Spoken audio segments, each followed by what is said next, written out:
Mm, but as Christopher said, the opportunity to then ask some questions based on Romans would be there. And I was thinking was really my suggestion, because I was thinking it's probably helpful to have a bit more poll, to have read a little bit more of Paul as we continue to talk about his writings. So yeah. How was that to read Romans? Because that's probably the one of the densest pieces of his writing. How was it to read Romans? Intense, beautiful. Okay. I just like it. You like? Okay, that's a thumbs up. Okay, yes. Okay, Paul, be happy to hear. Yeah, and I feel like I understand it a lot better with just coming from the Old Testament. And it's like, Yeah. I've read it before, but like now with such different eyes and like a better understanding. Yeah.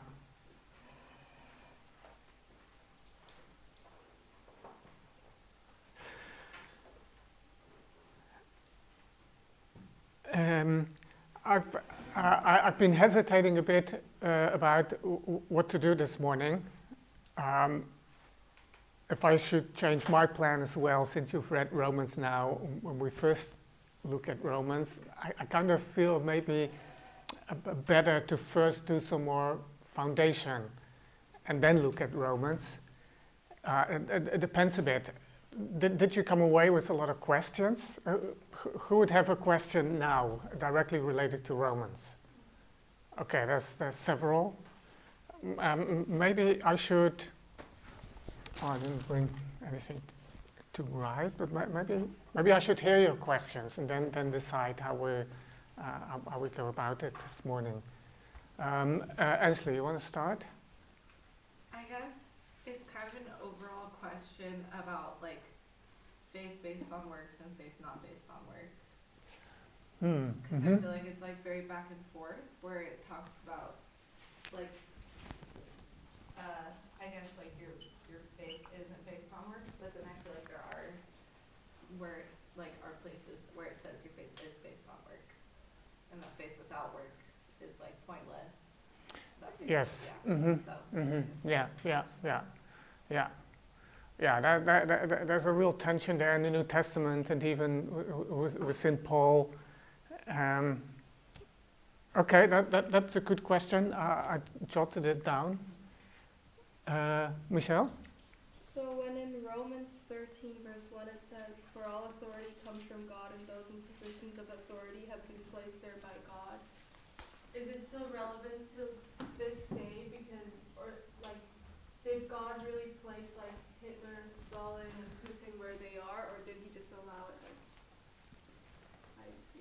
Yeah.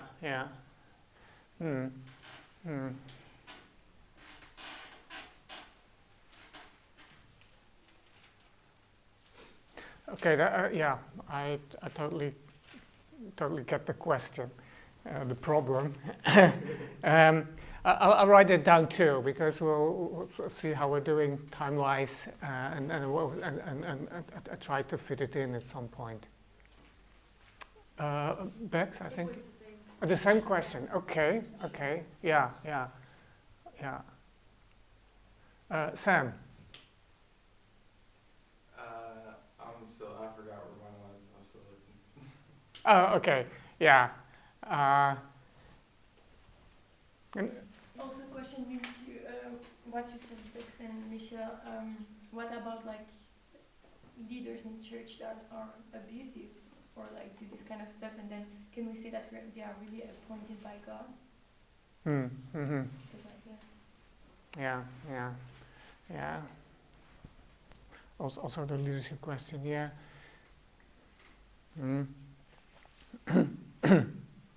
Yeah. Just to throw in one thought or question without leaving the larger answer to later. When Paul talks about authorities appointing by God, I wonder, is he first and foremost thinking of each individual, or is he thinking about the authority position and structure that's... Let's take a quick look at this. This verse is just a spontaneous question that comes to me.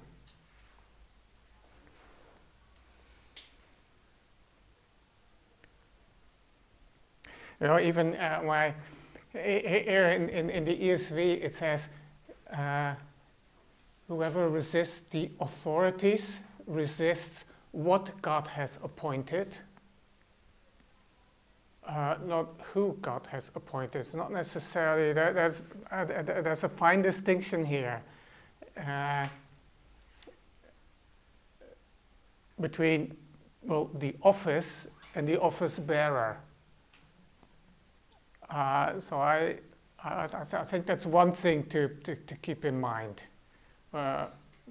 Authority in general as an institution and those structures that we have in society, that's one thing, and then the individuals who fill those positions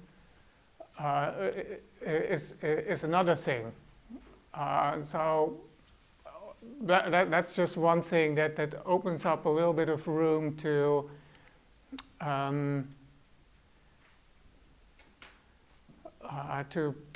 maneuver and to interact with authorities. There's more to say, quite a bit more. Well, I think we'll leave that for another moment. Yeah, Sam, you want it, or was that another? Okay, sorry, I keep misreading you. No worries. There'll be time later this week to come with your question. Yeah, okay. This is just to give me an idea of what I'm up against this week in terms of questions.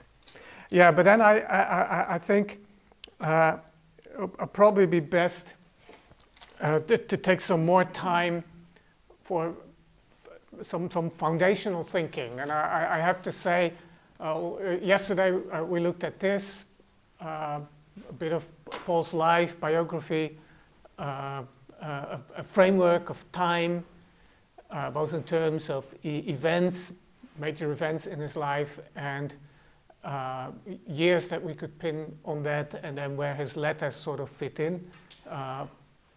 Two specific groups we distinguished: prison letters and the pastorals, the three final letters, presumably, that Paul wrote.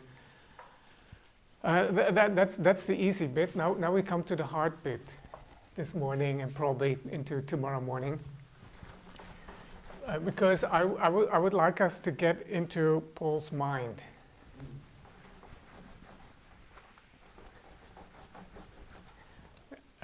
And we'll start with Paul, the unconverted Jewish rabbi, or perhaps rabbi in training, Paul the Zealot, Paul the Pharisee.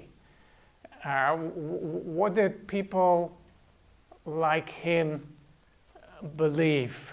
What was their worldview? Maybe we should put it in those terms. And we can talk about his beliefs and his theology as well. But let's first think about Paul in terms of his worldview. A first century Jew, zealous for the traditions of Israel. What kind of worldview is that? If I'm right, you started off this course with worldview. Is that right? Yeah. Genesis? You talked about worldview. How would you define or describe a worldview? What are we talking about? What do we need to do to describe someone's worldview?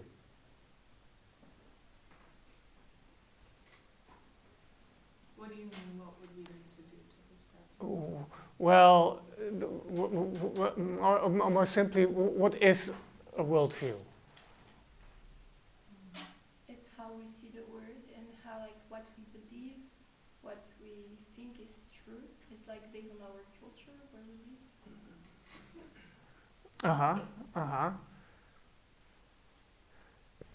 Grace? And also, I see someone worldview when I ask the questions, and then their response to that question shows that really what they are believing or how they behave in their lives or their actions toward life in general.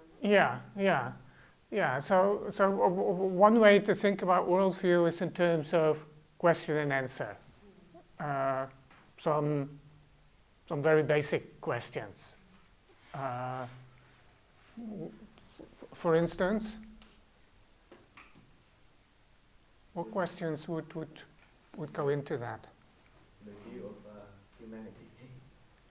A view of humanity. Who are we? Yeah. Isn't that an obvious question to ask? Who are we? Even if Michelle? I think a worldview is also like based on how you believe the earth came to creation or like how it was created. Yeah. So, sort of, where did we come from, or how did the world come to be as part of it? Looking to origins. Who are we? What's the point of life? Yeah. What's the purpose? What's the point? What's the meaning? Is there one? Believing God or not also. Yeah, God, questions about God. What's ultimate reality? We know this and us, but what's ultimate reality? Is it limited to this? The things we can see? also things like moral ethics, like what we think is right and what we think is wrong. Yeah, that sort of then comes from answering those prior questions. If we know, if we have an answer to those, then we can perhaps begin to answer the question: what's the right way of doing things? What should we do? What ought we to do? If this is the purpose, this is who we are, where we come from, and what ought we to do? Yeah. Any other foundation? Destination. Yeah, that's purpose or meaning. Where are we going? That's an important one as well.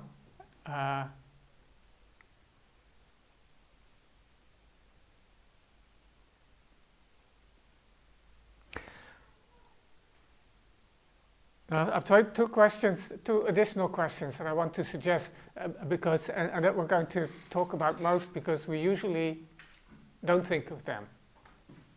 But I think they're very, very important. I'm waiting to see if there's any other question that comes to your mind. Do you think, well, that perhaps should also be part of defining someone's worldview?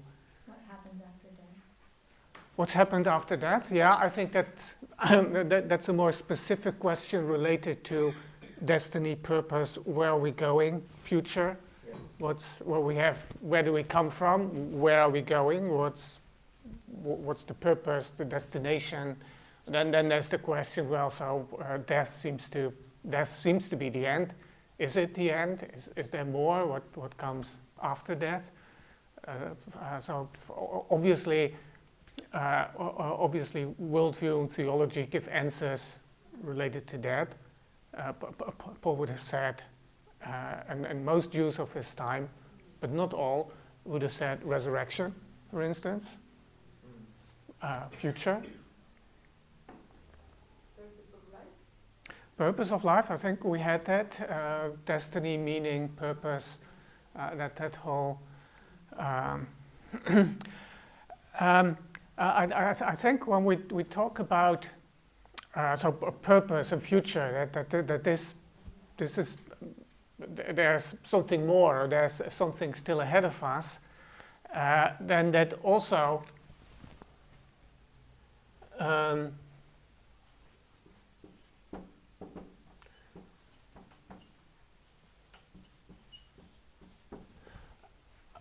brings up the question, where are we?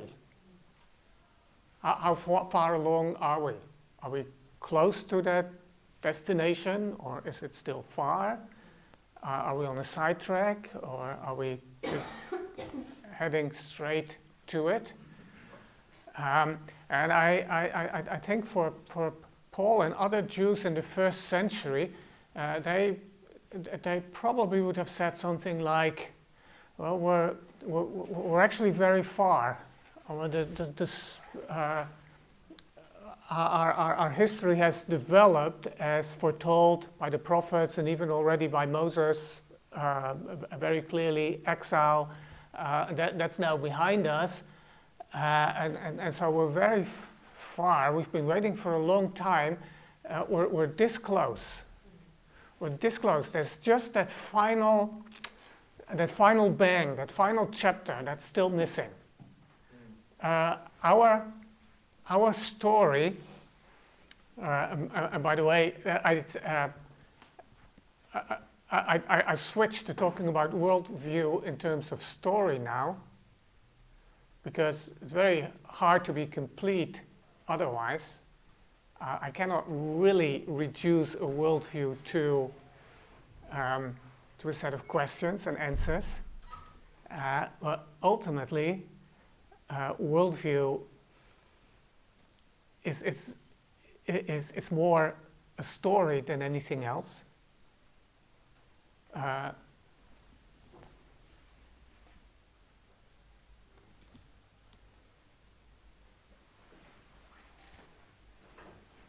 That's one way to think about human beings. What are we?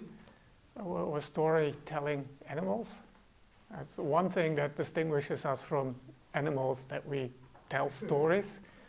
We do that a lot, all sorts of ways.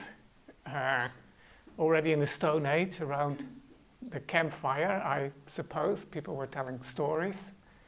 Or we still do it today. Sometimes through TV or YouTube or whatever, on the screen, social media, but it's still, we spend a lot of our time telling or watching or listening to stories. But there's more to that than just that. We aren't just telling stories. I think in a very real sense, we also live in a story. That's how we make sense of life. That's really is our worldview. The story we've been telling ourselves, that others have told us about the world and everything related to it. Now you can reduce that to a set of questions and answers, but that's one step removed from the actual worldview.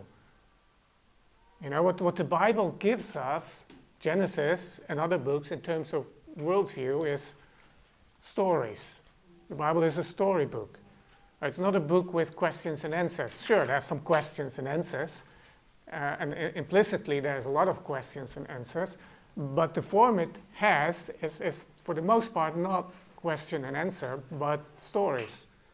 That's the largest single type of literature in the Bible. And those stories connect to one big story, and that's where the worldview resides. That's where it is, in that story. And we live in that story. We find our orientation by that story. And one question in that story is, well, where are we? And to Paul the Jew or many of his contemporaries, the answer would have been, we're almost there. This story just needs an end now. It's been going for a long time. It has developed, unfolded precisely as foretold, with the one exception that this is taking an awfully long time. We came back from Egypt, from exile, not from Egypt, from exile. And we thought that now it's going to happen, and then the centuries went by, 4 of them and more, and still, we're still waiting. This is a story waiting for an end. That's how far we are. The last days, sort of, should start any moment. That's what Jews felt. It brought a lot of tension. That's because surely God was going to act any moment now. That's the tension that was there, and that Paul as a Pharisee would have shared. All the more important to keep Israel on track, to make sure. But that's now we come to the second question. That's very important that we often overlook or not think of in terms of worldview, and that's the question: what's wrong with the world? What's wrong?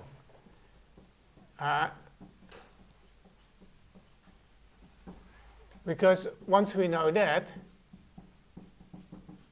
we can also answer the question: what sort of solution do we then need? Of course, it's possible to say there's nothing wrong with the world; it's just the way things are. Well, then there's no hope that things will ever get very significantly better than they are. It's just the way things are. That's a possible answer. Bit of a sad one, perhaps, but lots of people live that way, of course. If you're a materialist, then what's wrong with the world? There's nothing wrong with the world. It's just the way things are. What do you expect? Of course, that's not Paul's answer. What's wrong with the world? Well,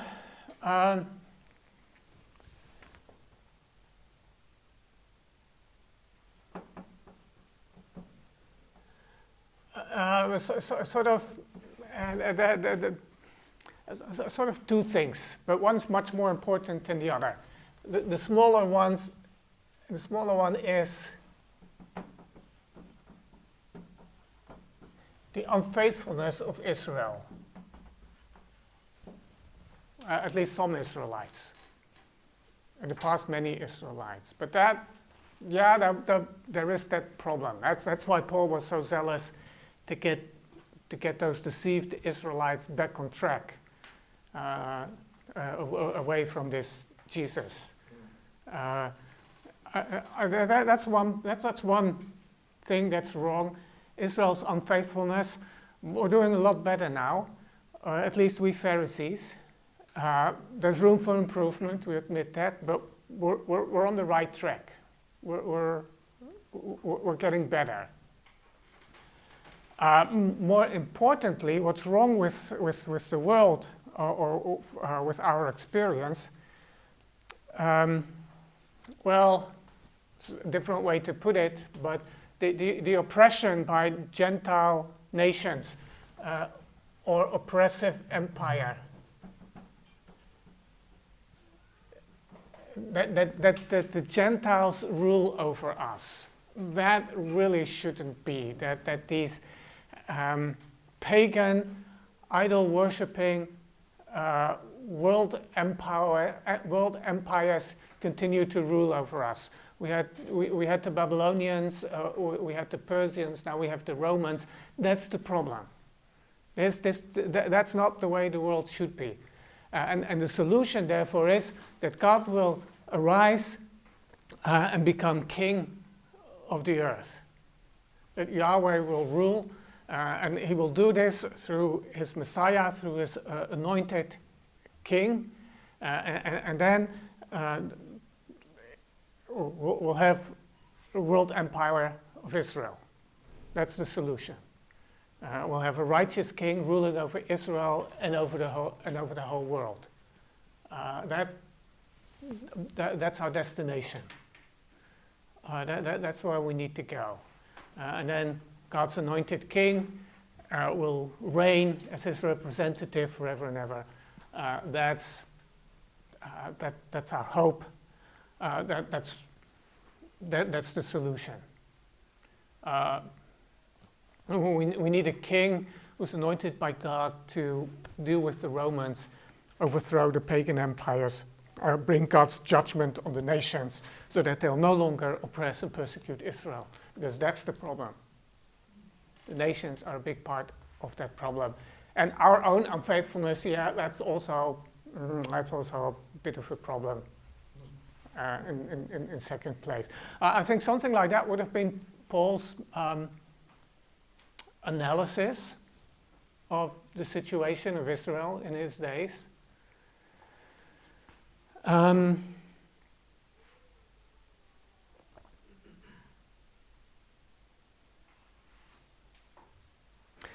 I think from this we can perhaps summarize his whole theology in just 3 words. I borrowed this from N.T. Wright, if you've heard of him, biblical scholar. He came up with this summary, and I think it makes sense. Of course, you leave out a lot when you do that, but just 3 words. They're big words, but they're really just 3 words, and I think they're this. First, Paul's theology, Israel's theology. Of course, it's marked by monotheism. There's only one God. All those other gods are false gods. They're not gods at all.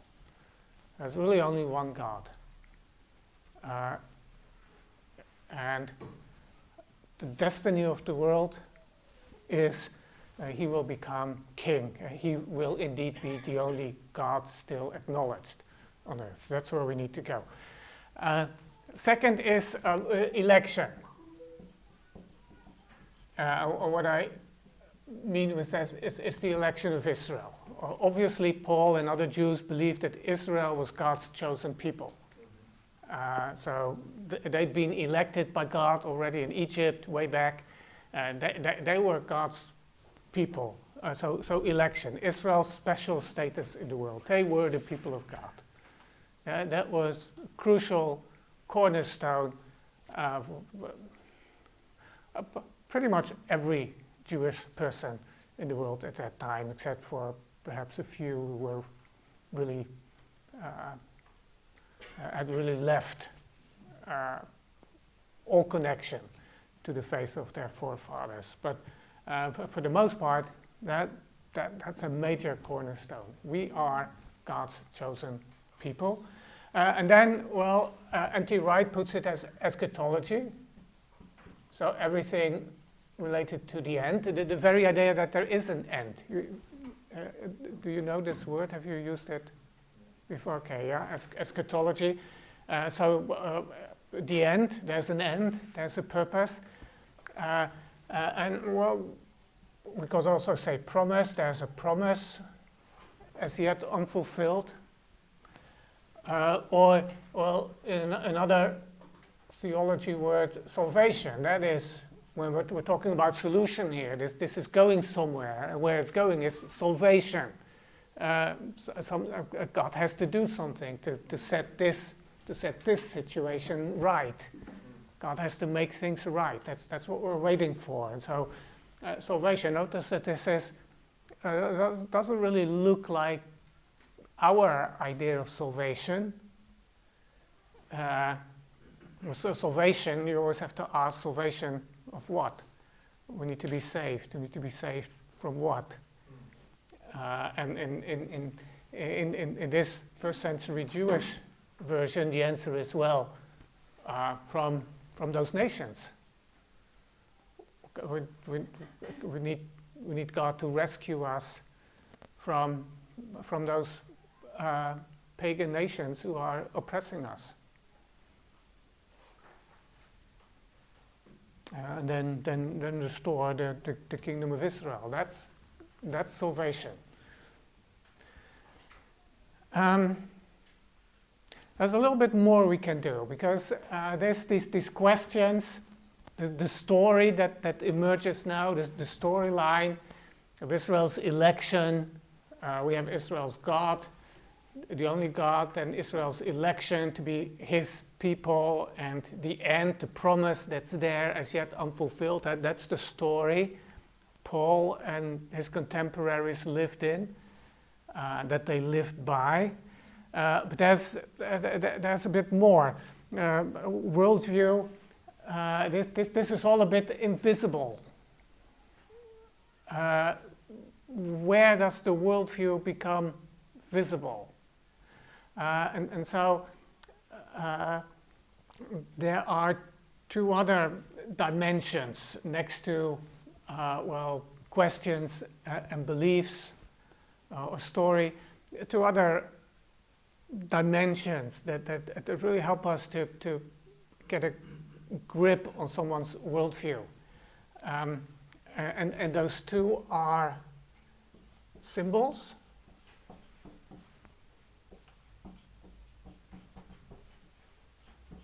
and practices, because that's where the worldview becomes visible, becomes more tangible. There are symbols that sort of sum up, that stand for important elements in a worldview. Like, for instance, when you think Christianity, Christianity as it's a faith, but it's also a worldview. What's perhaps the most central symbol in the Christian faith? You'll find it in almost any church. Yeah, it's so simple. It's just two lines, one horizontal, one the cross. That's a symbol, and it's a symbol that really sums up a lot of what Christianity stands for. That's a symbol for Christianity. What would Paul have recognized as the central symbols of his faith? Where does this worldview of Israel and this story, where does it become visible? Torah. Yeah. Burn a scroll of Torah and see how a pious Jew responds, or a copy of the Quran, just to help you see how. That's how you know that, in a sense, that's how you know when you've identified a symbol, a foundational symbol of someone's worldview. You touch it, they scream. Torah. That would be Torah plus the traditions around it, perhaps we could say, for Paul as a Pharisee. What other visible thing? Temple, yes, exactly. The temple, that was the center of Jewish faith, Jewish practice. They prayed toward the temple, they would go toward the temple, they would give for the temple. Every Jew would pay the temple tax to finance the temple service. Temple would be a crucial symbol. I don't know if this is right, because it's not like something physical, but like the Passover. We'll come to that. It's an important one. Yeah, okay, of course, I would put it on the practices. That's why. But of course, at some point, the dividing line between these two categories is a bit porous or fleeting. Is it a symbol or is it a practice? In a sense, a practice can also be a symbol. But we'll come to part that, well, might as well write it down. In fact, all the feasts or festivals, not just the Passover, that's a very important one, of course, but the other feasts as well, the festivals and the Sabbath, those are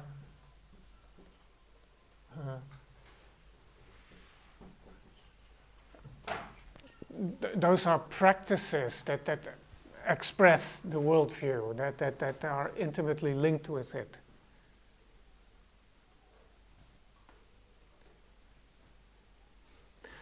in terms of symbols, anti-right includes the land of Israel.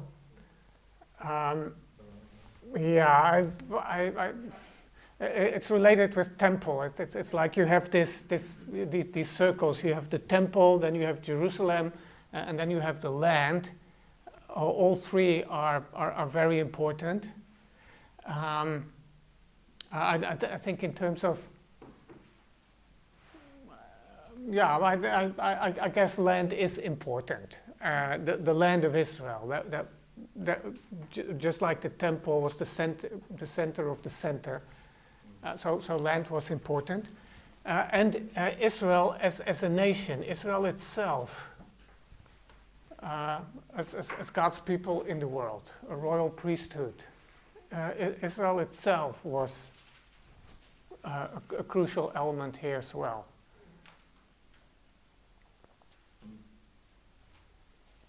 I think those four would be the most important ones, the most foundational ones. You can probably come up with more.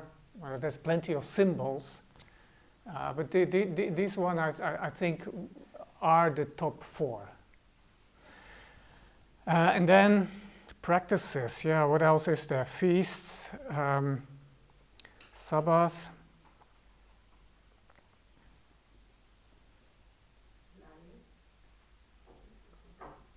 Sorry? The feast of the bread.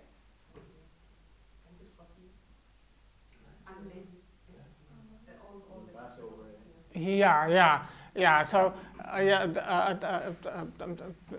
sort of summarizing all those different celebrations, weekly, yearly, into this one category.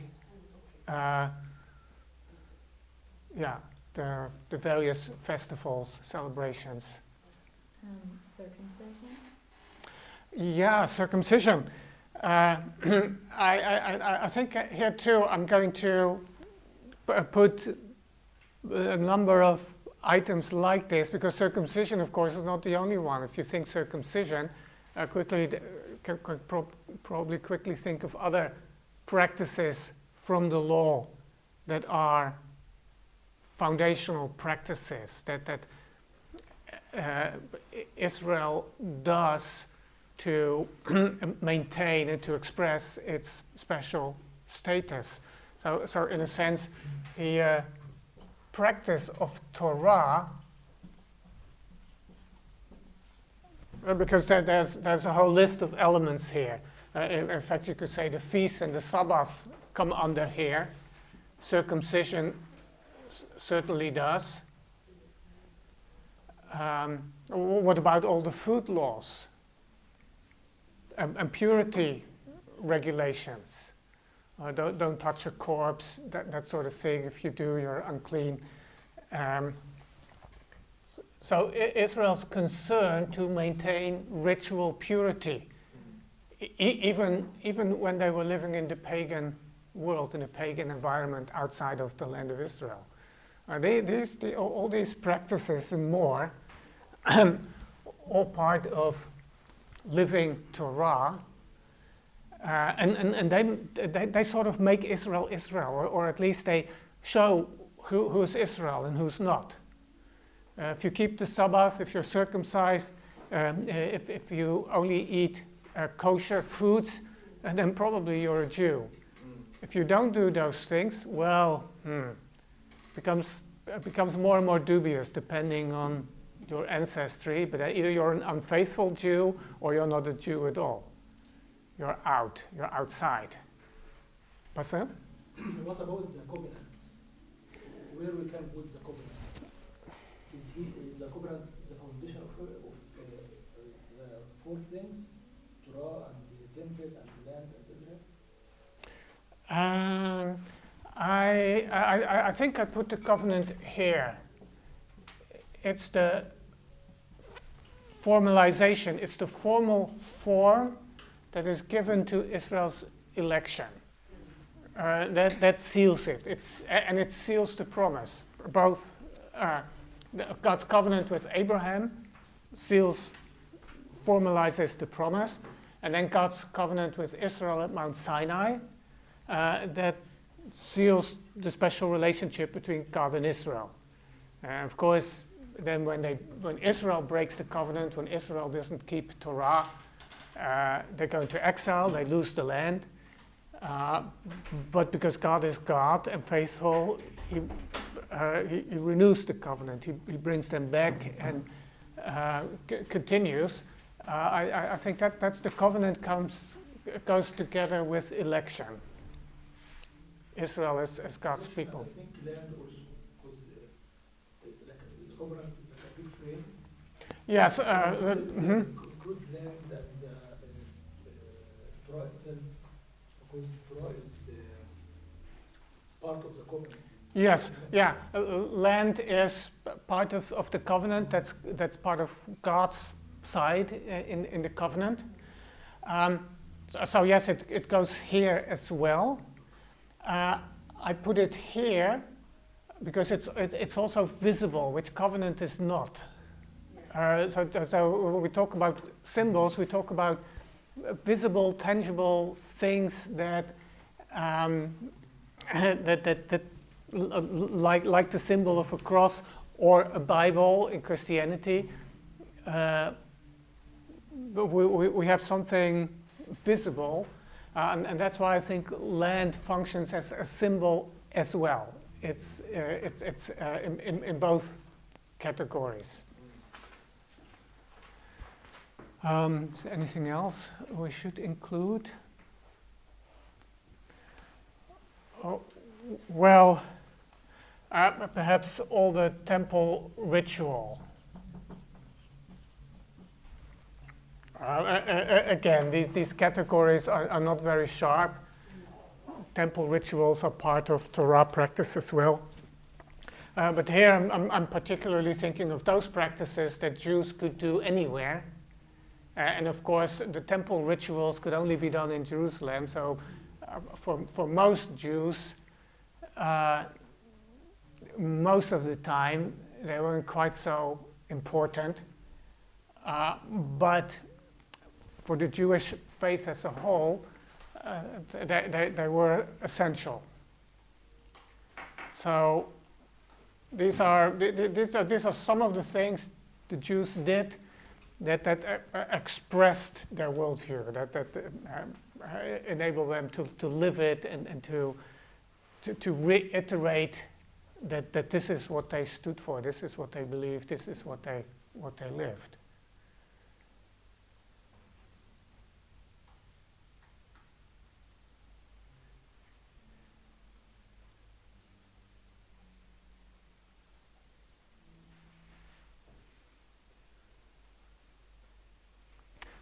Okay, should we take a short stretch break before we continue? I think this sort of completes a look at the Jewish worldview. Let's take a 5-minute break. All right. Every day.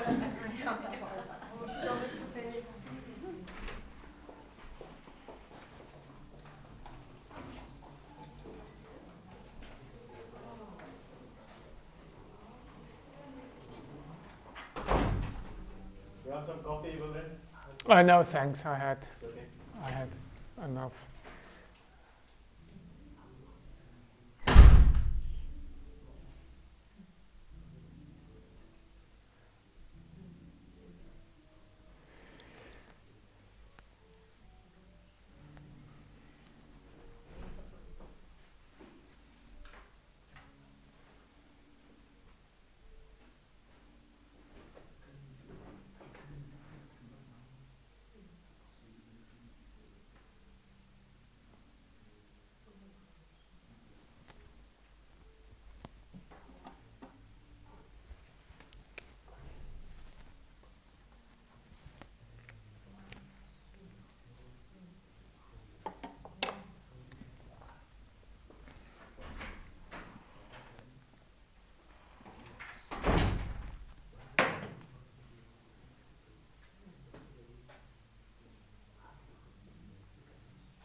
role down. is actually. I don't know if you've heard about this skit that the SBS are doing. I don't know if they've invited already everyone, but I asked one of them to come at the end of the class to tell us about it today. So feel free to join them as well. But welcome back, Wilrens. Take it on. Yes, yeah. So now we come to the big split. Of course, if this is Paul's mind, I think it's kind of understandable that Jesus didn't make any sense to him. Jesus as a crucified Messiah, come on, imagine in Samuel's day, if King Saul had succeeded in killing David. He had caught up with him, and the story took a different turn from the way it's now in Samuel. King Saul actually managed to capture David, and he had him executed. And then the next day, someone gets up in Israel and says, we have a new king.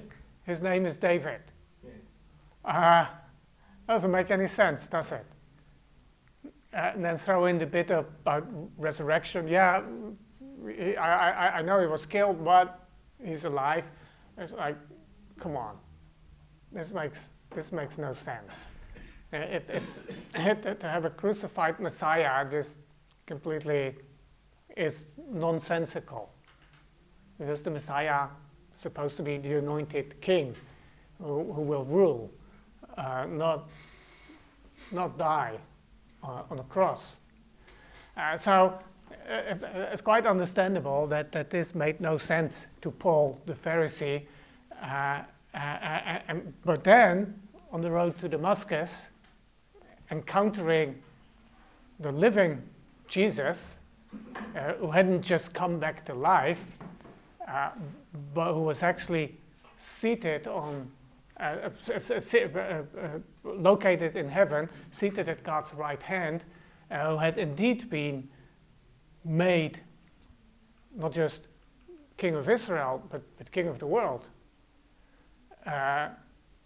King of the universe. Well, imagine that shock. That Paul, in that moment, realized it's true.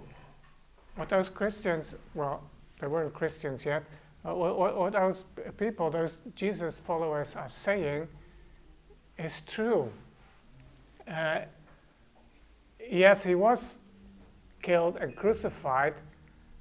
Our national leadership judged him, rejected him, put him to death, and God stepped in and said, no, I disagree, and brought him back from the dead. Not just dead, raised him on a different level, in the resurrection, already beginning. It's not just a resuscitation, the way Lazarus and others were raised from the dead. It was much more. It was the ultimate resurrection of the dead brought forward in Jesus. And not only that, God then raised him up to heaven to give him, to have him seated with him in heavenly places. It's like, whoa, this, that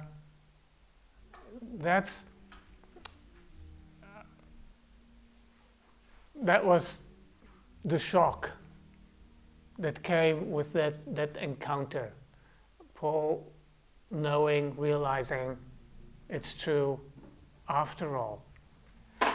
And then came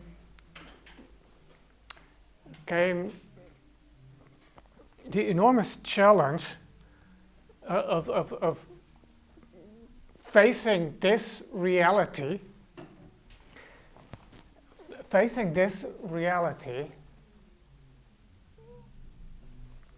with the thought or the implication, this is the solution. This is the solution. The solution of what? Because isn't this the problem? How does this change anything about that? How is this the solution? Of what? And I think part of the intense rethinking that Paul had to go through as his whole worldview and his whole theology had broken down into pieces. Many of those pieces had value and were true, but they had to be completely rearranged. And so part of the intense rethinking he had to do was to start with this reality. If this is what God did to solve, to save, then what exactly was the problem? What is the problem that's solved in this way? Of course, at that point it begins to become visible that the problem goes much deeper than this relatively superficial look or analysis. The unfaithfulness of Israel is not just a weakness of will. And Paul has to learn to broaden his view there and consider the human condition, not just Israel, but the human condition of which Israel is a part. And he has to go beyond Abraham back to Adam. And that's where his language comes from. Paul never talks about in Abraham. He will talk about in Christ, and he will use the phrase in Adam, but there's no category in Abraham. Because Abraham is in Adam, and so is all of Israel. And that's part of the problem. And so, as Paul rethinks his whole theology and belief system and worldview, realizes the problem goes much, much deeper than just this superficial analysis. And I think it's fascinating that there are those in the Old Testament who had caught on much more than the Pharisees had. Think of Isaiah. His calling, his vision of God's holiness. Isaiah chapter 6, when Isaiah is confronted with this, he cries out, "Woe is me, for I am a man of unclean lips, and I live in the midst of a people of unclean lips." Or Isaiah recognizes the deeper problem. Not even he, as a prophet of Yahweh, is in the right before God. And he realizes, living in the midst of people who are just like him, that there's no chance of ever digging himself out of this hole. He's not going to grab himself by the hair and pull himself up to get out of this hole. And that's, I think for Paul, looking at the solution, it must have dawned on him that the problem was much deeper and something quite different from what he had imagined up until then.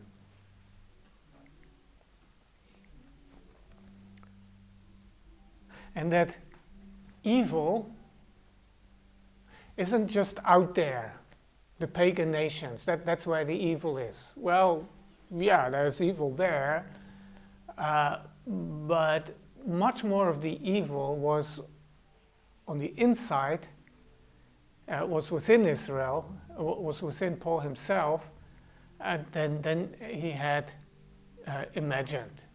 The problem is not just, well, yeah, a bit of Israel's unfaithfulness as well. And there too, Isaiah had seen it clearly. that the dividing line between good and evil, and the line that would bring judgment, didn't run between Israel on the one side and the Gentile nations on the other side, but ran right through Israel as well. And so Paul had to face that the problem went far, far deeper than he had imagined, and that therefore God's solution had to look very different. How to deal with this presence of evil within God's own nation, within even its most committed and holy representatives. Human zeal couldn't overcome this, because the evil would just twist the zeal and make it harmful. Look at Paul persecuting the church, thinking he was doing right, actually doing evil.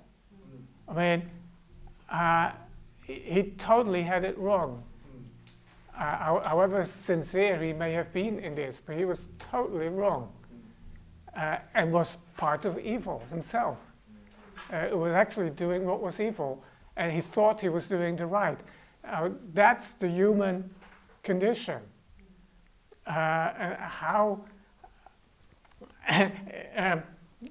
Back to the issue of salvation. God promises salvation. That was in the future.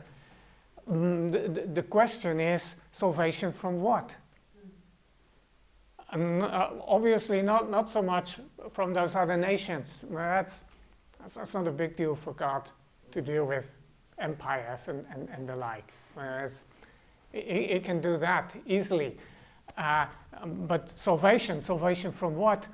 If it is from salvation from God's wrath, becomes a little more difficult, and especially when you realize that God's wrath is actually just, deserved.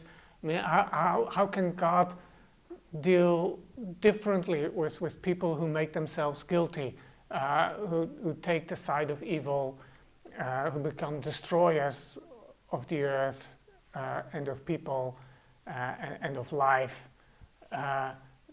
and so Paul realized that, whoa, even the best of us need to be saved, well, from ourselves. It needs a solution that's far more radical than just send in an able, powerful king who, with God's help, subdues the nations of the world and reigns in righteousness. Well, that's wonderful, but that doesn't solve the problem. It doesn't go deep enough. It needs a far more radical solution. The cross. So that's how Paul, after that encounter on the road to Damascus, must have begun to reassess and to reshape his whole outlook, his whole understanding, his whole theology. So because the problem goes so much deeper, salvation actually looks rather different from what he was expecting.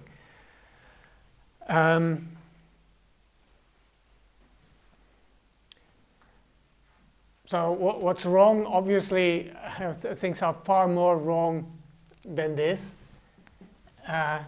Where are we?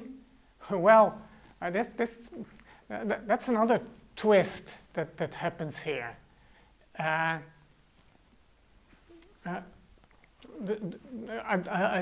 said this is a story that was believed to be very close to its end. Now, in some ways, the story has gone beyond its end, because in Jesus, that end is brought forward.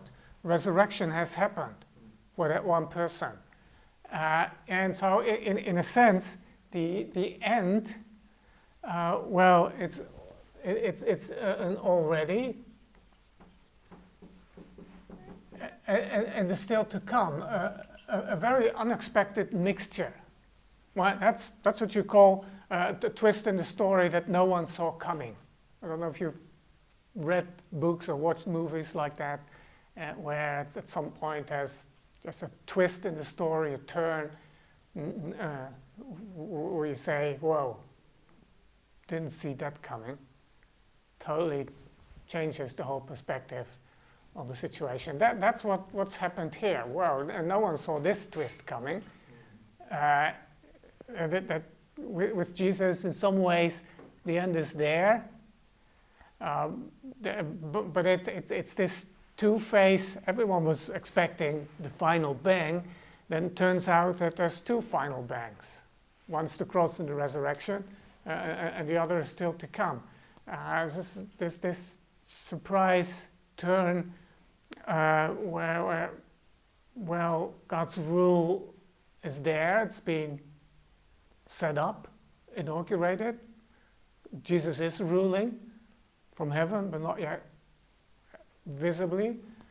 So it makes sense to pray, your kingdom come, your will be done on earth as it is in heaven. There's a process. No one was expecting that kind of a process, that kind of an in-between transitional phase. But that's what we get here. That's what Paul must have realized as well. That was eschatology, the promise, salvation, suddenly looks very different on this point. Well, it's still the promise is still there, but we have a partial fulfillment. We have a level of fulfillment, forgiveness, new life. I mean, Paul can talk about new creation. You are a new creation, huh? This is still the old world, and yet you are a new creation because of the Holy Spirit who's broken in. The future has already entered the present of the old fallen world. That's a twist no one saw coming. It's kind of a complicated reality to live in or even to grasp theoretically. But that's what we get. You are a new creation. The end is there. It has begun. And yet, well, it's plenty of garbage still around at the same time. So Paul's whole future hope and expectation had to be redefined. In fact, well, there's probably a few problems now for Paul's new theology that he needs to work through. Salvation is one of them. Together with gospel, what is this? What is this idea? Then we have, God's people, and the idea of the church. We have the Gentiles, the Gentile nations. What about them? We have Torah, or law. Actually, is that the German spelling? Do you put it? Yeah, H at the end in English, right? I've lived in Germany for too long. I think there's two H. No, is it? Yeah. That's the right. That's the English spelling. Okay. These. There's some issues here. What we call church or the people of God and the Gentiles and Torah and the practice of Torah. How's that supposed to work now? And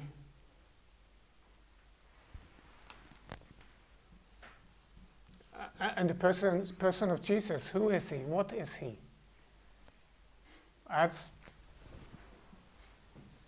I'm just encircling here a few of the bigger questions that Paul must have faced and that he had to work through. Rereading the scriptures he'd been familiar with all his life, but now with illumination of the Holy Spirit, beginning to read these scriptures in a totally new way, and finding that actually, if you read it right, some of this can be found in the Old Testament. It's not the pointers, the clues were there. It's just no one was able to make sense of them before the time. But now that Jesus has come, it becomes possible to read the ancient scriptures in a whole new way. And that's the process Paul had to go through, to totally relearn to read the scriptures, but now in the light of Christ, with Jesus in the center and not Torah as the center. So the whole system changes, and yet it maintains and still includes the familiar ingredients. For instance, Torah, well, what replaces Torah?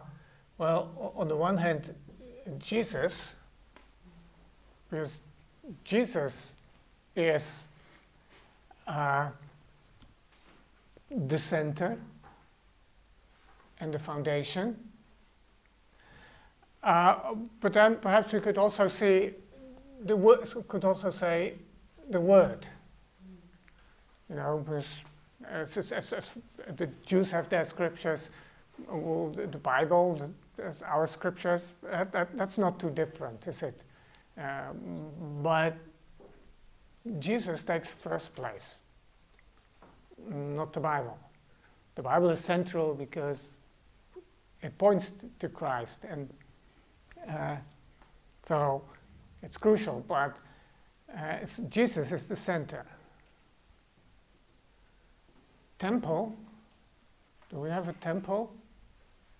It's the body, see. You know the body, see. The body, Yes. Yeah. Paul has a double take on this. The individual believer, your body is a temple of the Holy Spirit, but then also the church. Writing to the Corinthians the same letter, you the church, you are the temple of God.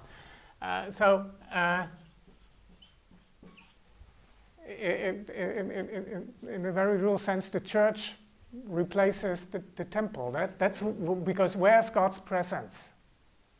Where is it? Well, it's in each of us, and then it's especially also when we come together, worship God together. God's in our midst. That's where the presence of God is. It's in the church, and it's in believers and among believers. So it's worldwide. There's not one geographical location. Interestingly, I'm not sure if there's a very little, if anything, in the New Testament on holy place or holy location. There's the New Jerusalem in heaven, the holy city, but that's not an earthly reality. There's no holy place. There are holy people, but not a holy place. Land, well, I'm not sure if it's all that important anymore. We could say it is enlarged. The aim is not the land of Israel, but the whole world, creation, the earth. Or maybe world is not quite the right. The end of the earth. Yeah, the ends of the earth. It's the whole earth or the whole creation. There's a broadening there. Israel, people of God. Well, again, the church. We'll have to talk about this word church though, because it's a bit of a has a lot of baggage as we use it. So we'll have to talk about that word, especially Paul's understanding of it may be a bit different from our understanding after 2,000 years of Christian history. Church is a bit of a loaded word, isn't it? Paul's understanding of church may be a little different from our understanding. So, I don't mean church building. I don't mean the church's organization and structure and denomination and all that was so much so much around church that really not part of the essential idea. So maybe I should no, put it in quotation marks. There's something there, but we need to be a little careful with that modern English word church. That's quite a change. Practices. Well, we sort of do have Christian feasts now, following a yearly rhythm centered around Jesus rather than Exodus, as in the law, Christmas, Good Friday, Easter, Ascension Day, Pentecost. So we have something like that, but that's not from the Bible actually. That's later Christian tradition that developed. It's okay, but it's not a must. You don't have to celebrate Christmas if you don't want to. It doesn't make you less of a Christian, I guess. So I'm not really sure. We don't have these. Lots of Christians, of course, make the Sunday the Christian Sabbath, but that's it's also not from the Bible. That's also later tradition. And then some Seventh-day Adventists insist that we must keep the Saturday as the Sabbath, but that too is not really what I find in the New Testament. What and temple rituals, of course, those are completely gone.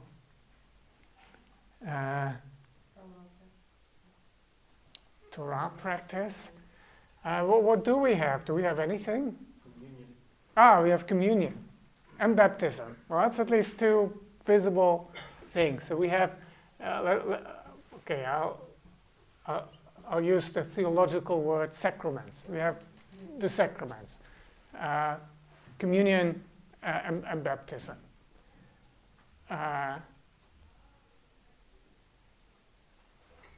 What else do we have? Well,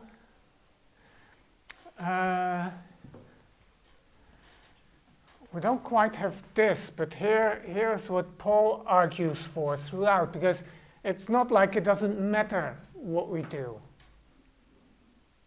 Right? We've already mentioned this morning the question of works, the tension. What do works have to do with salvation?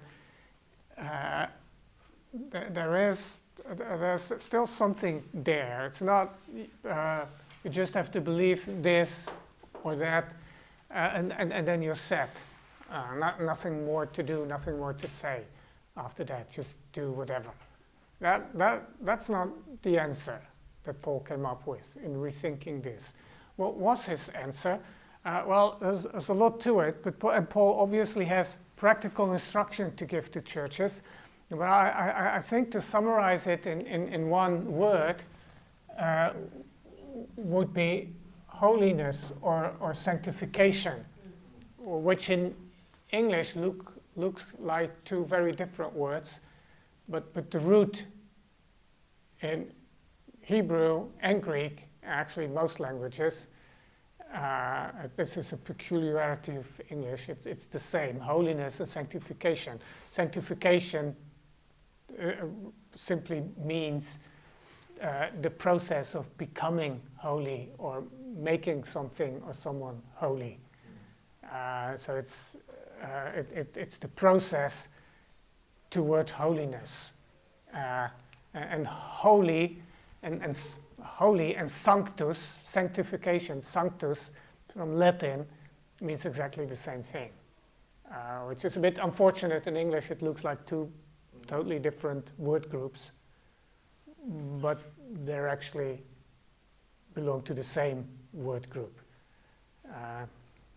We should actually say that would be that would convey the right idea, even though it's tortured English. Holification. That's what we talk about with sanctification. Holification. It's making something or becoming holy. So it's that's. I think that for Paul, sort of replaced Torah practice. There was something expected. It couldn't be so easily captured in commandments and rules.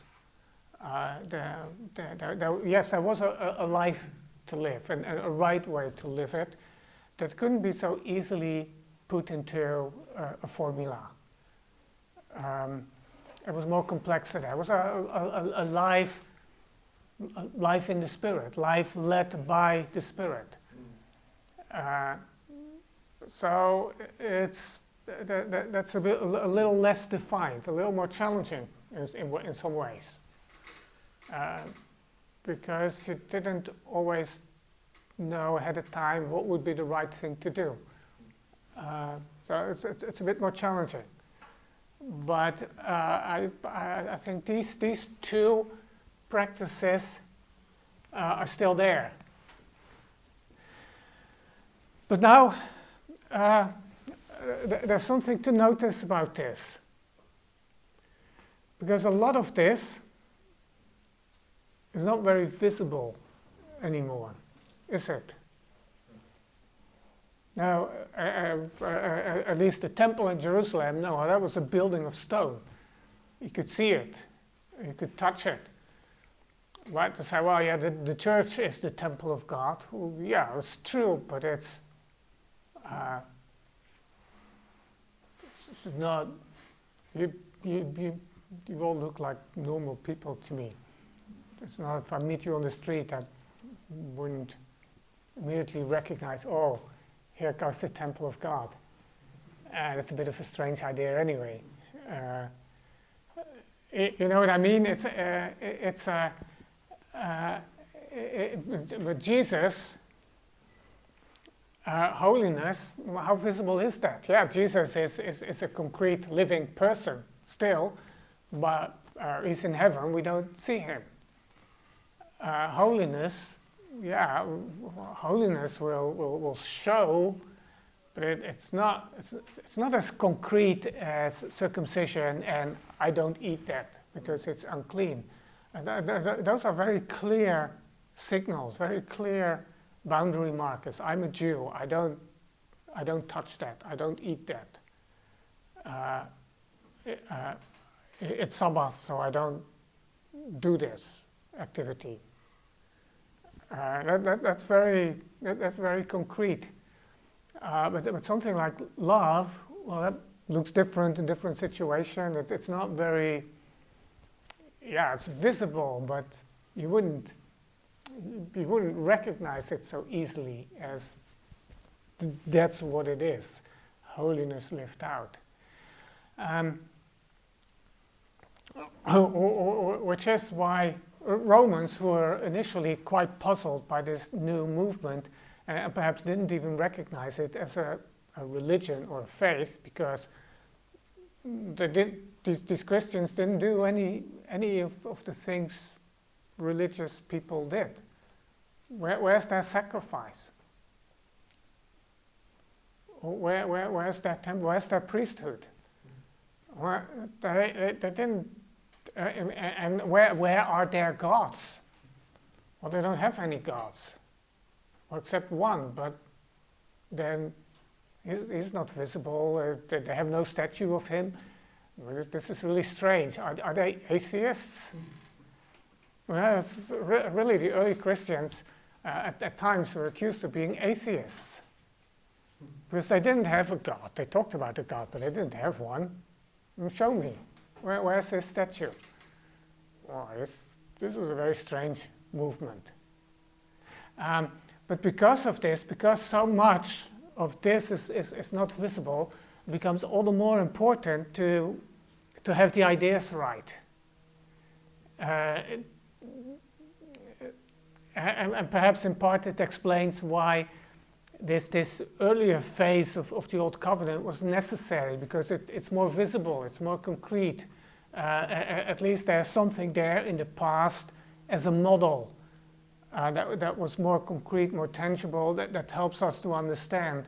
Now that these things are in their true form are far less visible and concrete. By comparing our reality with that of Israel in the Old Testament, that helps to give it a bit more substance. And so ideas become very important, and so we find that Paul and the early church give far more time to explaining things and teaching, and that it's important for people to understand the ideas. You could be a Jew, just do the right things, and you were okay. There wasn't much need to think about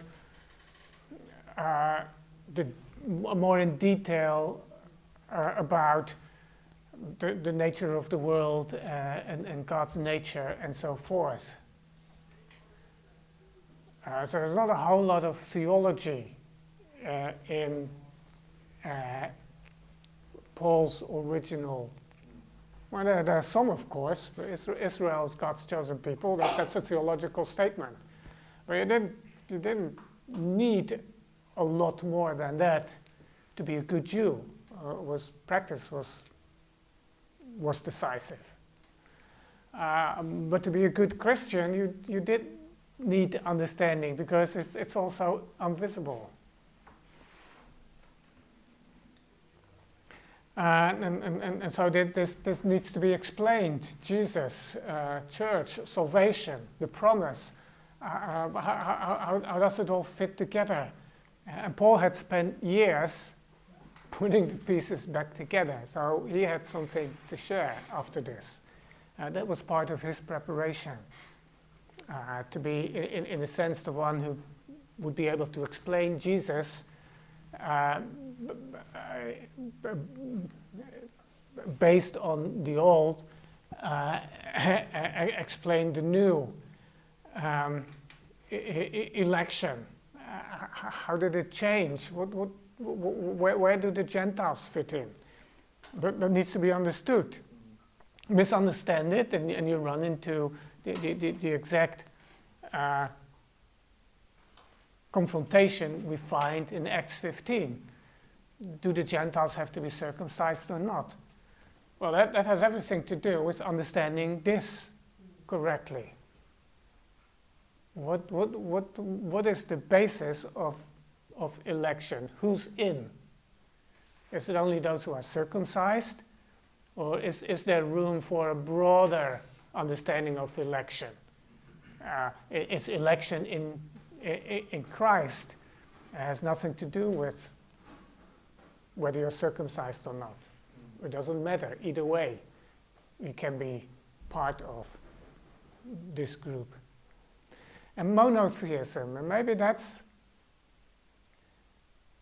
I don't know if that was the hardest, but I think that is the most surprising twist here. How come that we have these Jewish believers in the early church who had been raised monotheists and who continued to be that?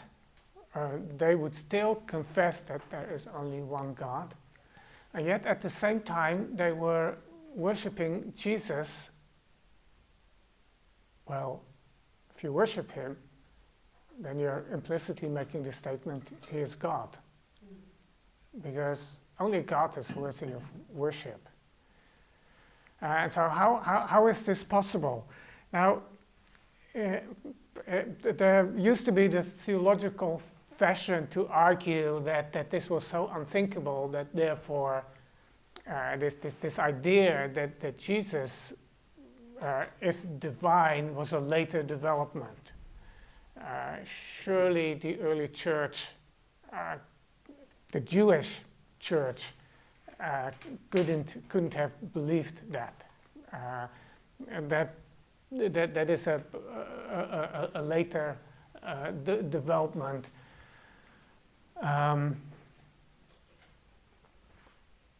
When people, and some would say, people like Paul, the real inventor of Christianity, who developed something very different from what Jesus had thought about himself. In the Gentile world, it was more thinkable that there would be a human being who became God. There's myths like that, stories like that. So maybe something like this happened, was theological fashion for a while. What's called the high Christology, the high understanding of Christ as divine, developed late in the church. But the fact is that it very much looks like an early reality in the church. I mean, Paul certainly shows it. His letters are the earliest Christian documents we have, not the Gospels, they came a little bit later, but Paul's letters. And what we find is he treats Jesus as on the same level as God. And very obviously, the early Christians prayed, they experienced Jesus as present in their midst in the same way that Jews believed Yahweh was present in the temple. The glory of God was right there in their midst when they invoked the name of Jesus. And so what we find is, very early on, the early Christians, most of them Jews, were praying to Jesus, were worshiping Jesus. They weren't really making any distinction between God and Jesus. Now here is what Paul does with the most foundational Jewish confession.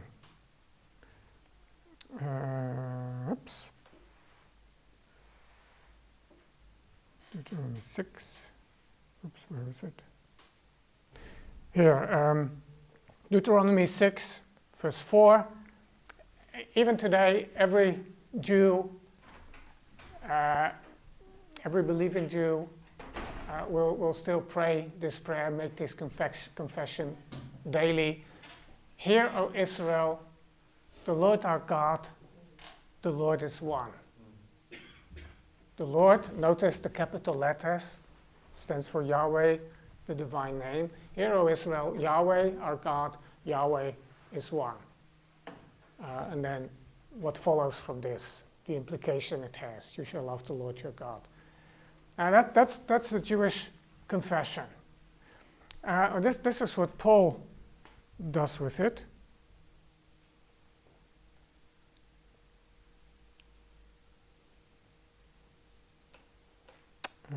Chapter 8, and then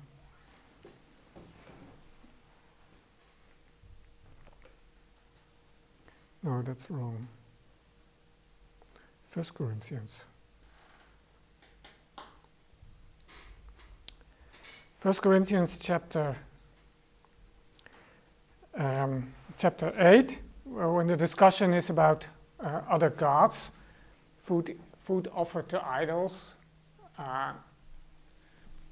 and then we have the argument, there is no God but one. It seems to be what the Corinthians are saying, are arguing. There is no God but one, so idols don't exist, so we can do whatever we want and participate in the temples of other gods, eat food there. Paul says, well, verse 5, although there may be so-called gods in heaven or on earth, as indeed there are many gods and many lords. So Paul says, oh, there's something there, but it's not really what it pretends to be. And then he comes to the Jewish confession of faith. Yet, verse 6, yet for us there is one God, the Father, from whom are all things and for whom we exist. That's a very Jewish confession. But he doesn't stop there. He goes on. And one Lord. And notice the word Lord. In this context, saying that Jesus is Lord is really like saying Jesus is Yahweh. There is one Lord, because that was the confession. The Lord, our God, the Lord is one. There is one God, there is one Lord, Jesus Christ, through whom are all things and through whom we exist. So Paul has widened the one God. It's still one God, but there is room in this one God, well, for two persons at least, the Father and the Son. And then there's other statements where the Spirit is brought in as well. And so even though the word Trinity never appears in the New Testament, the idea definitely is there. The roots of this idea are there, and this is part of it. From very early on, the church made room in its understanding of God, the Creator, for Jesus as included in this one God. Not as a second God.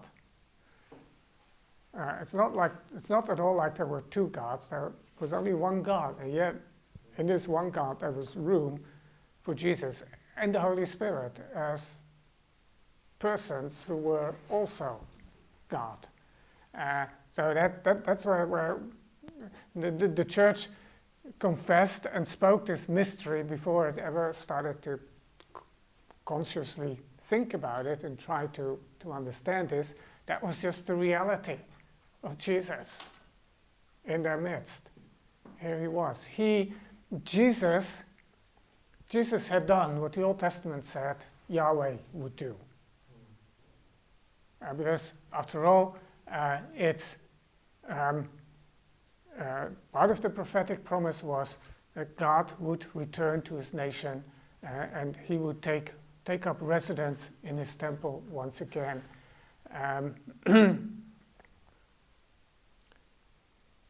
Even Isaiah 40, the verse that's then applied to John the Baptist, the voice of one crying in the desert, prepare the way of the Lord, prepare the way of Yahweh, because he will come. And then who came? Well, it was Jesus. So Yahweh came in Jesus and did things that he had said he would do in Jesus. So obviously Jesus was somehow identical with Yahweh of the Old Testament. He was the God of Israel who had come, who had returned to his people and had now taken up residence in his temple. So that's the level of rethinking that Paul had to go through is immense. That's probably why it took him some years in the desert and in Tarsus to get there. But by the time we get to see him in action in Antioch and beyond, I think this process of rethinking was complete, and he had a gospel to share with the world, an understanding of the gospel to share with the world. And one of the places, or perhaps the letter where he shared this most systematically, most completely, explaining his understanding of the gospel, is Romans. That's his explicit aim in this letter, as we'll see.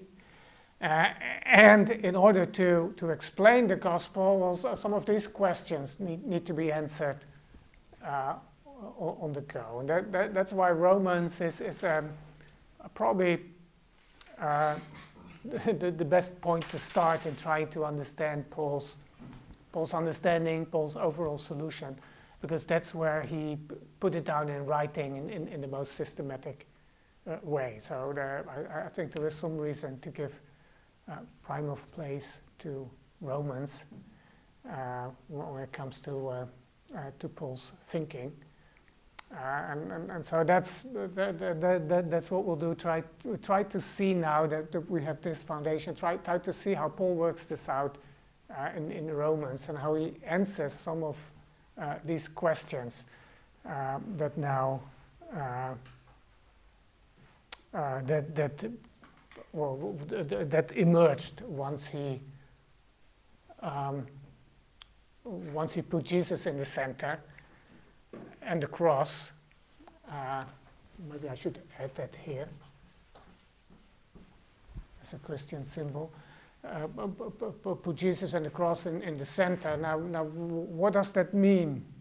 How does this now fit together? He develops that most systematically, most clearly in Romans. So I think tomorrow we'll take some time to look at Romans and see how this now unfolds in Paul's own words. This is a different framework to try and look at it.